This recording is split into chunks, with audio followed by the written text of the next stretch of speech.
Welcome to Clarity Digital Pod. I'm Sefati, your host. In this episode, I talk with Steve Gehlen, Director of Digital Marketing and E-commerce at Wilco Farm Stores.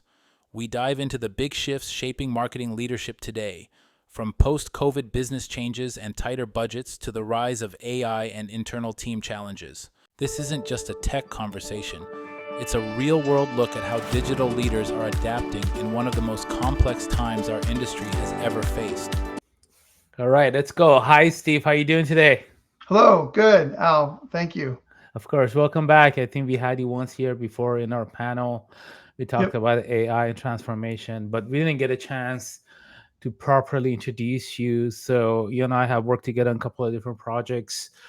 Just as a disclaimer, you are a client now. You were a client before. That's how we met. But if you don't mind introducing yourself for our audience, that would be wonderful. Yeah. So my name is Steve Gehlen. I'm currently Director of Digital Marketing and E-commerce at Wilco Farm Stores, which is a set of farm and ranch retail stores in Washington, Oregon, and Northern California. So we have 26 stores. And I joined back in March. I had done some consulting for them before that, but really good brand and in-store experience that they've developed. And I really liked working with the team. When I had the opportunity, I joined full time. That's awesome. Congrats. And thanks for thinking of us. Mhm. Yeah, I've been talking obviously about work a lot, but also about the transformation of marketing, in particular marketing leadership. And you had a lot of good things, opinion about it. So I just want to talk about that today, if you don't mind. In digital marketing and just digital, the professional area is changing. I'm looking for the word and I can't find it. But Yeah, quite a bit of rapid, non-trivial change. yeah, and this is impacting more and more the higher ups because they are the one that used to get paid the big bucks. By CMOs, chief technology officers, CROs, the leadership, digital leadership, as you mentioned earlier. Right. And we want to talk about that. What's going on? Is it the state economy? Is it AI? And is it just post-COVID? What's Yeah. happening there? Yeah, no, it's a really good question. And it is this confluence of different streams coming together to create, and you just mentioned it, and I think I'm sure many of my peers consider really the most dynamic changes and a number of changes. Ironically, even before AI really went more mainstream for marketers and digital leaders, even before that, I was saying this is the greatest amount of change I've seen in 25 plus years of digital marketing, digital commerce. And that was due to privacy changes that were happening, iOS 14.5 or whatever, changing just how and a lot of other changes related to privacy, changing how digital marketers measure attribution. So there was already dynamic shifts there. There was other shifts going on related to the sort of COVID bump that digital professionals experienced, where it became what we were doing became even more important. As for someone in e-commerce, I just saw this rapid rise in transactions for an omni-channel retailer, a different retailer, rapid rise in transaction quantity online when things shut down in our stores that stayed open. People didn't want to go in store, so they more bought online. Everyone experienced that bump. So that sort of, we got an influx of budget money for a couple of years there. And then it was like, okay, now, things are kind of getting back to where people are in their more normal patterns and coming out of that change and into the more normal, not completely back to what they were doing before. But then the money pulled back, the budgets pulled back. Did we need all these people we hired during COVID when we had to ramp up digital capacity? So you've got that going on as well. And so those changes, and then now you add AI to it, and generative AI and other types of AI recommendations and forecasting, et cetera. And it's even more complex. So it is the most complex, again, in 25 plus years to lead in this as a digital leader, to lead and be confident in your strategy and even how you measure things. Yeah, and I like to add the tariffs and the state economy to that too. I was working on a proposal with a potential client months. They kept saying Q1, Q2, and then last time I had a conversation with them, I was like, hey, is that going to happen in Q2? They're like, no, because I'm getting furloughed because of the tariffs. I was like, wow. And then there was a story, another client that I told you in another call, the whole client went out of business because of the tariffs. So there's a state of economy Yeah, as well caused by tariffs. yeah, the macro, there's various macroeconomic. I Macros. mean, people had already kind of, there was also, again, I'm not an expert in this area, but just generally headlines, like people were like maxing out their credit cards.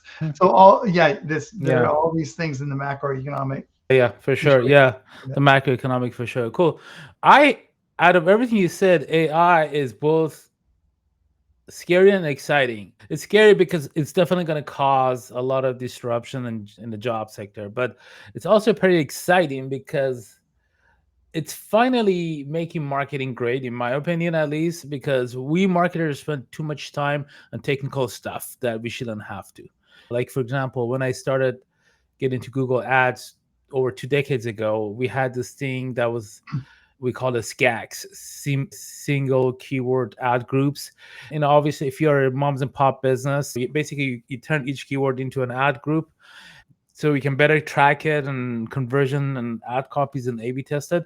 If you're running a mom and pop campaign, it's okay. But if you're running an enterprise level campaign, that's just like really hard work and it's something we had to do, and that took a lot of our time. And we don't have to do that stuff anymore thanks to machine learning and AI. I'm excited that we marketers are going to start focusing more on creative, more on ads, more on things that actually marketers should think about. So AI is going to solve a lot of that. But there is a misconception that AI is going to replace us. Yeah, and I can talk about that, my Please do. Yeah. perspective on that as well. And so one of the things, just by way of introduction as well, is I've recently have been working on a launch of a new professional network for these digital leaders, in-house brand side, not agency, but brand side specific digital leaders. So I'm not welcome.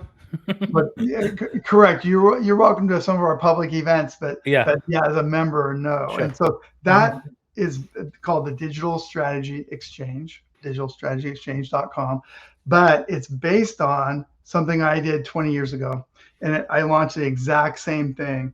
And it was called Internet Strategy Forum. And so that organization, the same premise, members can only be in-house. That really took off at that time 20 years ago. It resonated because these brand side folks would go to events and there would be a lot of vendors and selling to them, and it would distract from enjoying and getting the most out of content. And the peer-to-peer networking wasn't as great as what you would like. So that organization 20 years ago took off with really just bootstrapping it on the side like this one. I've ended up with 1,600 members around the country, 7 chapters in major cities. You were part of that, huh? I'd heard of that. Yeah, my board of directors was digital leaders from Intel, Visa, Disney, IBM. When I was in house, I applied to join it. I don't know what happened. Okay, that could be it. Yeah, Again, 20 years ago, a lot of things have happened. Right, yeah. I got into marketing like 20 years ago for myself, 15 years ago professionally. And I was looking to learn more from more senior people. My CMO at the time encouraged me to do it. So he told me there was a bunch of groups, and that sounds very familiar. Anyhow, sorry I interrupted. Go ahead, continue. Yeah, I should go back and look to see if you remember. But when the Great Recession hit, 2009, I decided to hand that organization off to my New York City chapter. It was a nonprofit. So the New York City chapter was the strongest chapter. I handed it off and I went back into industry because I had left industry to run that nonprofit because it was so successful for a while. And so but they didn't keep it going, so it died off. Now I'm back to that same reason I started that 20 years ago, and that is I just want to hear from my peers. I need to learn. I've learned from the experts. Now I need to learn. I've become somewhat of an expert, and I need to learn from my peers who are trying different things and succeeding or failing. And so that peer-to-peer learning, there's no replacement for it. That was 20 years ago when I had that for 5 years, monthly meetings with my peers around the country. My professional growth was just like this. I just learned so much and got so much better at my job.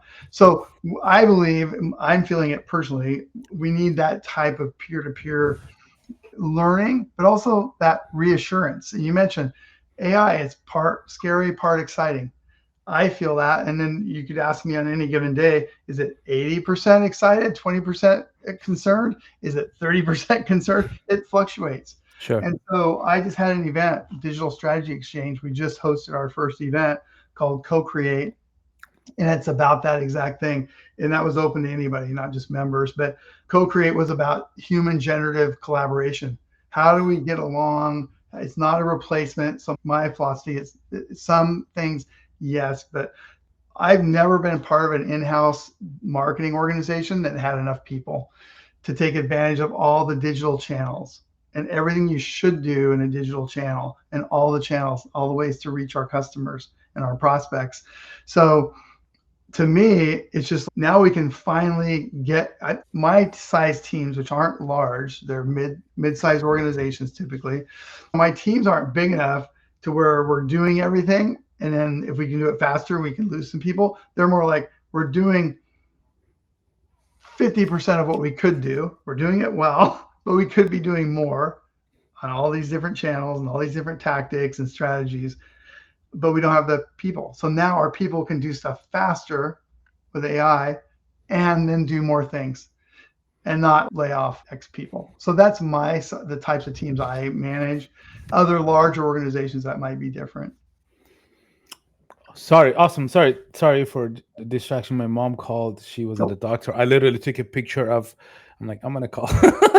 Yeah, definitely. If you need to do Yeah, that. yeah. Honestly, what you're on the right track. I think digital has got way too noisy after COVID because of the same reasons you mentioned. And now even people like me who do this for a living, digital marketing, I pay to go to sponsor or at least attend marketing conferences. Yeah. For the exact same reason. Yep. There is a conference called Digital Summit. It's one of my favorite ones. We sponsor it. We do the lower tier sponsorship. We don't have a booth. They just have our logo all over the place. But I do get access to the VIP room. That VIP room is priceless. Yes. Yep. I've learned so much just chatting with people. I don't even go there to get clients. I just go there to see what the heck is going on. Yeah, to keep up and stay ahead. Yeah. What's the latest tool? Like, Yep. Okay, do we need what is AI? AI is obviously being talked when there's been what is going to happen with SEO? Me being an SEO and SEM search guy personally, and it's been priceless. Another one that I've been going to e-commerce summit, same thing. They don't have a VIP room, but they have different type of programs, but you also mentioned that those tend to be a little bit vendor heavy sometimes. So finding a really good networking event is really hard. So you're trying to solve for that. Yeah. What made you think about that? Yeah. Well, okay. So again, the current organization, Digital Strategy Exchange, that I'm launching is based on this model. Of course, I've adjusted some things, but the model 20 years ago was I would go to events and I knew a lot of my peers. I've been doing it was in my home base is Portland, Oregon. So I knew a lot of my peers in Portland. They had either worked for me before or I just had met them along the way. And then I would go to these networking events, like these monthly organization events for learning new things about your profession. And it would be like 80% people that would sell to me and 20% people who know my pain points. Yes. Because internal leaders have pain points that no one talks about. Staff efficiency and hiring talent and dealing with politics, dealing with turf wars, territory battles, all these things no one talks about. That's what we talk about, is those problems that are like under the surface that no one talks about. No one talks about tools and channels, but no one talks about like how sometimes it's just hard to get stuff done. Yeah. And so inside of large or medium to large size organizations. So honestly, even the small startups. Sorry to interrupt. I work with co-founders that are like the projects, their baby, they can't even let go. I'm with one right now. I'm like, and he's a college buddy of mine, so I can actually like talk to him very comfortable. I'm like, dude, you gotta let go. Let me do my job. Yeah. So this idea where like, how do I change the ratio from 80% selling to me and 20% peers? How do I change the ratio to 100% peers? And so that's what I just said. Hey, the criteria is you have to have an in-house leadership job, manager, director, VP, chief digital officer. So then we would just have meetings with only members could attend. Yeah. Some other meetings, like our annual conference, anybody could attend, but the percentage of members was high. So Yeah. we did get that 80% peers in-house, 20% selling to peers. That's how we achieve that. So sometimes it's 100%, sometimes it's 80-20, but that's why and how I did it. So I'm doing the same model this time. Yeah, that's awesome. This is a classic B2B marketing pain point. There's a pain point, you address that, and I'm really happy for you. And I wish I could attend it. I promise I don't sell anything. Yeah, I just, again, like this first event we just did, it was in yeah. person though, but it was open to anybody. And some of the newer, I'm just launching it, so these are member prospects, but I Sure. know that they're going to be accepted in the membership. So we had some of those, and then some just again across the board, just people interested in that generative AI, human generative AI collaboration. Some events will be open, and some will be more members only. We'll call them. Cool. And this is really good. And I would, is the membership right now, I'm sure it's free and then it's going to be monetized later. Yeah, so I'm actually just working that through. I'm about ready to launch my membership tiers, and so So I'll tell you just transparently my thought process. Original thought process. It's going to be paid only because So you filter people out. I'm paying hosting costs and software licenses for the platforms and so forth. So it's like, how do I not lose money on this because it's just my own thing? And so it's help support operations. Yeah. So part of me is like just really reasonably priced annual membership fee, but recognizing that the network is small, the value will go up as the membership grows. So its first year is super low or free. So I am considering that. What would a free tier look like? Yeah, you can also have sponsors. We don't have to attend it, but we would love to sponsor it. And this is why. So last time Internet Strategy Forum, the nonprofit, was mostly sponsor supported for operational funding. Then they started influencing a lot of things. Yeah, then they started influencing. So how do you do a pure play? So for me, it would be like, hey, I've asked this question of prospective members. Would you rather have exclusivity and no sponsor influence, or would you rather have some ads? Because there's online community functionality, like a gated community, LinkedIn. Yeah. So think of it like that. Like it's LinkedIn, but you're not going to get any sales emails. That's the challenge with LinkedIn right now. We're all just getting hammered. Like my only invitations anymore are business reps, business sales development reps, and business development reps. So it's okay. How do you take that component out? So the noise of that out. So you're just dealing with the content. And so paying to support operations would do that. So I say, would you rather have unpaid with some sponsors, or a little bit of money for the value you're getting? That's what I'm working through. Yeah. Something you mentioned earlier about politics. Corporate politics is what made me to do what I do now for living in an agency. I want to say that I'm a fairly high IQ person, but when it comes to EQ, or I should say PQ, political IQ, I think I haven't heard of that one. Yeah, that's good. I learned that on LinkedIn learning courses the other day. Political, that one I'm just like really bad at it. Like I'm too forward, too direct, and this big company, I don't want to mention it, that I used to work for.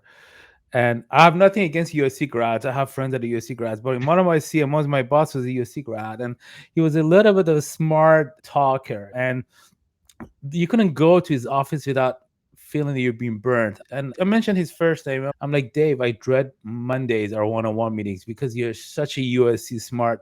I literally talk like that. And he's like, I'm your boss. I'm like, yeah, what are you gonna do? Fire me? These are the days where SEO was so hot that I knew I could land a job like that. Yes. And luckily, never fired me. But like, I knew that I was just gonna get stuck in middle management in the corporate world because that's who I am, and I can go up. So I'm like, okay, you know what? I'm gonna go on the consulting side, and that's exactly what happened. I was just like you. I was consulting till 2020, and the next thing I know, I have an agency because the digital stuff that's happening. But now things are winding down. I feel like people want to have in-house staff again. People want to go to in-person meetings, which is why, even for me as an agency owner, I want to see what's next for me. Do I want to keep pressing, or do I want to make some changes on my end? So so what you're addressing is not only for in-house people, even for people like us, because a lot of us were accidental agency owners, and we enjoy doing what we do. But what's next for us? And the AI is really like replacing a lot of the things that we used to do, like content writing. I used to have my designer to create banners for blog posts because we like to have custom banners. We can do that in AI tools quite easily now. We still use our designer for more challenging projects, Yes. but we no longer use it to create blog banners or wireframe stuff like that. We can use AI for that.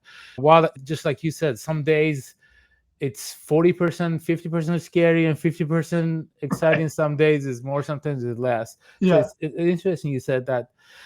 And this group that you've created, you talk about all this stuff, and then what do people expect to get out of it? Are they leaving this networking event more baked, more like informed, more confident, more, or do they have like a little feeling that, like, what are you usually expecting to come out of these for, as a when someone pays for it? Is it going to help them with their career technical wise, or more on or we don't know that you just going with the flow?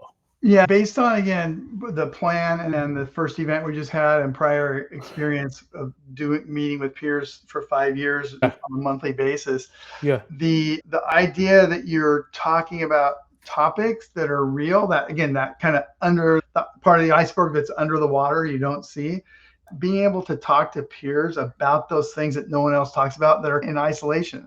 Gee, I wonder if my peers have to deal with this many internal politics. By the way, my current company, no politics, so I love it. Amazing. But Yeah. I've been in that situation that you're in. And so I think so it's really this idea that we coming away with learnings from peers about that stuff that you can't find anywhere else because it's always about the AI tool. Or so the learnings out there, there's a lot of learnings, but there's also hardly any learnings for this other stuff that we deal with organizationally, our platforms. Give me an unbiased comment on how your team has experienced using such and such marketing platform.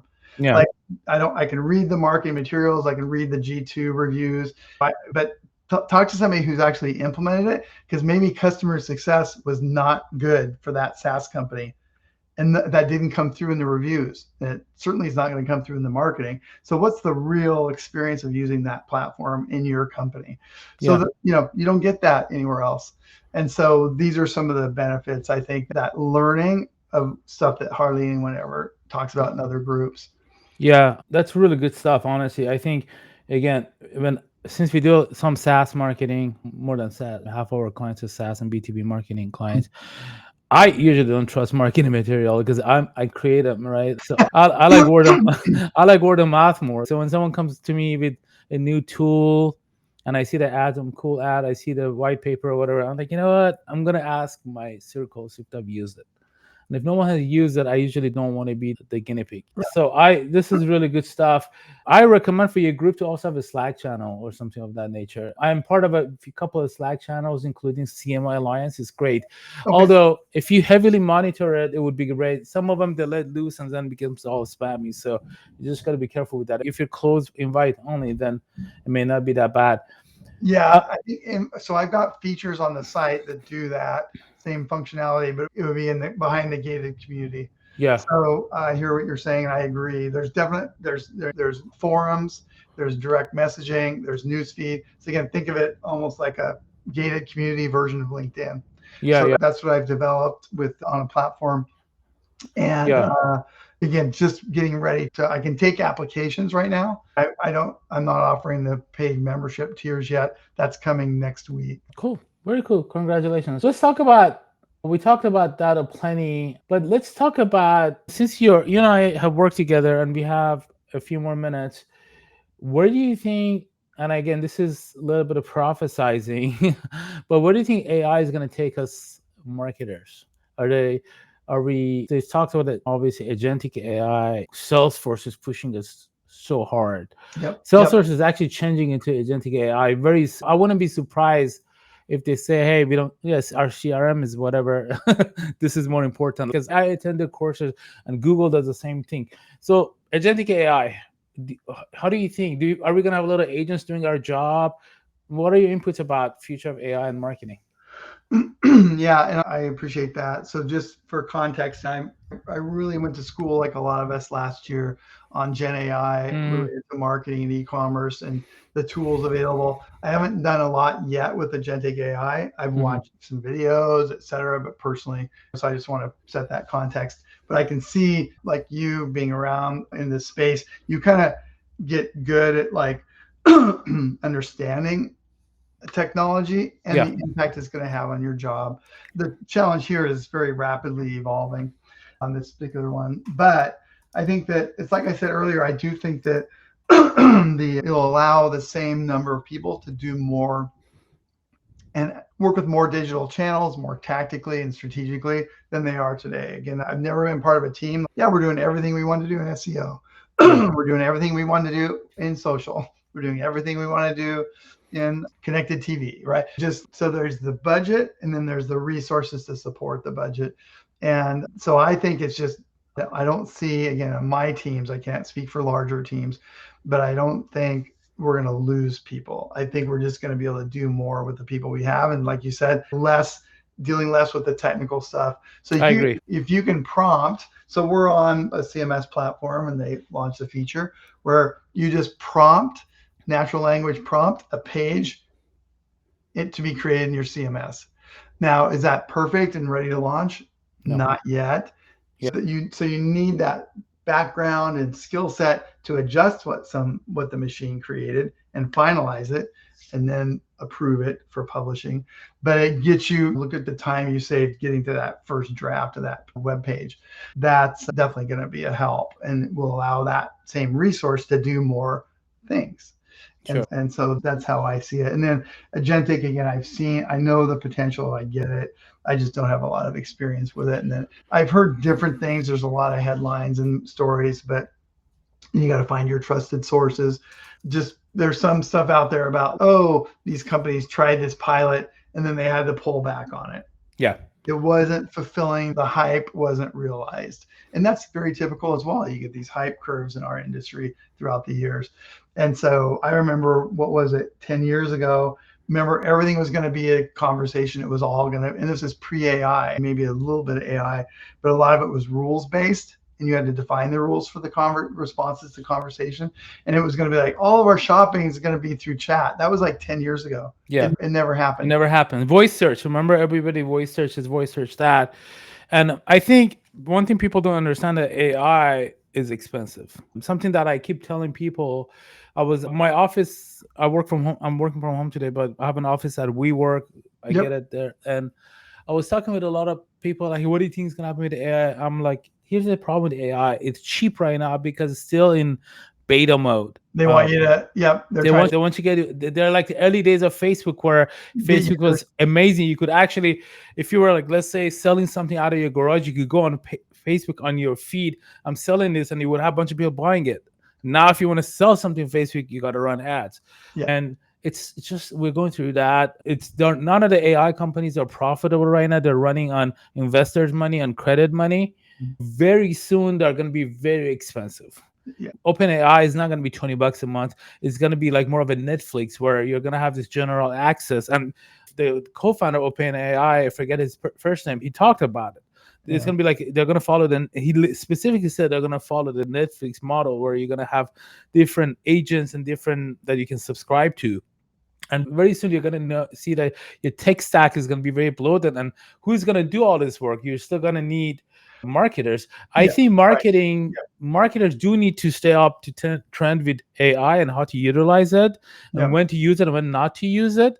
So I think marketers will be employed, but the marketers will be unemployed, the ones that are falling behind these AI trends. Right. Yeah. I think it's like that. The standard line that has been floating around is, your job might not be replaced by AI, but it will be replaced by somebody who. Yes. And yeah, I agree. That's why you and I and a lot of our peers have been like, I just spent a lot of time last year learning, taking classes, attending. I was asked to be an advisor to Linfield University's strategic AI professional development program. So that's a private university here in Oregon with a really good reputation and curriculum. But as part of that, I got to take the course. So it was an 8-module online course in strategic AI. So really great timing. That was early last year. Good timing from me, but I did a lot of other more hands-on training, etc. And so that's why early this year, I'm like, okay, I'm going to launch this new network digital strategy exchange because my return on investment at this learning is going down. Now I need to talk to my peers about, now that I know a lot about it and have used it, how are they really getting the next level of benefit out of it? And I can only learn that, I think, by talking to people who are doing it in-house with the realities that we've been talking about: budget, resources, politics, governance, management, senior management not ready. So that's now where the next level of learning is for me. Senior managements are another puzzle we need to solve in digital transformation. But cool, we are running out of time. I know we both are busy. We are both busy. You have things to do. I do want to end our conversation with asking a couple of personal questions, not too personal, but so our audience know you better at a personal level. So you've been in digital marketing for 25 years. What were you doing before that? And I'm going to say 25 plus because we have to be careful about giving away our age. But I started in digital at Nike, and I just super fortunate, right place, right time. That's and right. We both worked for Nike, right? I remember. Yeah, 4 years at Nike early in my career. And again, there's this whole story around this, and I'm thinking about actually doing a podcast about the first .com stories, because I was in the middle of the first Nike.com story. And so anyway, long story short, I got to project manage the first Nike.com website, and really early in my career, very fortunate and blessed. But right place at the right time with the right talk, because I'm a film major and I'm a computer science major, double major, University of Oregon, where those two hadn't come together. I was just interested in those two. But then the internet comes along, digital media, and now all of a sudden I know left and right brain stuff that only a handful of people in Portland knew. Yeah. So that then created this idea of helping to form communities for professionals, which I've been doing since, again, for almost that same period of time. So I co-founded what was called the Oregon Multimedia Initiative. So just early on, those people who knew both sides of that coin, if you wanted to lead, there was opportunities to lead communities. Very cool. All right. So when you're not being an awesome marketer or digital leader, what do you do? Yeah, so a lot of what I've done is I've founded 3 nonprofits over the years. I've already mentioned one of them. Another nonprofit is called Keeping the Arts. We give money to arts teachers in Oregon, so K through 12 arts teachers, and we help fund programs. Like they'll get money to put on a play, or they'll get money to buy instruments for the band, or they'll get money for sheet music for the choir. So that's another nonprofit I founded many years ago. And so then as part of that, we would have events for the creative economy. So there's these pictures up here behind me are from the Portland Creative Conference, which is an event that I was chairman and producer of from 2008 to 2019. And it was a conference that I produced on the side for this as a fundraiser for the nonprofit. So we used a creative economy professionals event, value add for the creative professionals, but the proceeds went to arts teachers, which are creating the next generation of creative professionals. So it was a very systemic flow of money in the nonprofit. All right. When you're not doing all that stuff, what do you do for fun? Does that not sound like fun? It still sounds like work, even though it's a good cause. You have to be slightly crazy to produce events for fun, but that's another story. But I enjoy it. So I'm a film major, like I said. So I'm really into movies, film history. I read a lot of books about film. Cool. I talk about film. I make jokes. I make quotes. So your favorite movie? What is your favorite movies? That's very hard for a cineast to answer, because it depends on I used to say Citizen Kane, because that was when you came out of film school. That was when I did. That was the best, considered the best movie ever. Still up there, like top 10. But then other things like Close Encounters of the Third Kind. I was a Steven Spielberg. I came of age when Spielberg was just making like movies way better than anyone else. So I also have this interest in the skies and what are UFOs all about. And so that movie just was the right thing at the right time. So that was my favorite for quite a while. And then there's movies that I just like to revisit every year that are just like, they suck you into this world for 2 hours or whatever it is. and you just get lost in this world. And the Casablanca is like that for me. Singing in the Rain is like that for me. Hatari, which is a Howard Hawks movie that starring John Wayne that not that many people know about, but it's just fun movies I can get lost in.